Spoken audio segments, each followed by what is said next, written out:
In watchmaking art, we connect to eternity.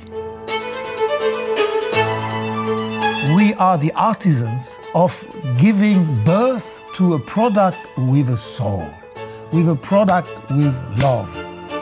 Machine cannot transfer a soul. It can transfer productivity, it can transfer profit. The soul can only be given by fingers. Don't look what time it is on your watch. Use your phone. Your watch tells you much more. If the watch tells you time, what a shame. How poor it is. So look at your watch. Don't look at what time it is.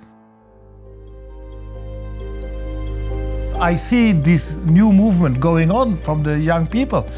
And if I don't learn from them, if I don't listen to them, then I will not understand them. And then I will be old. And I refuse to be old. Not in my head and never in my heart.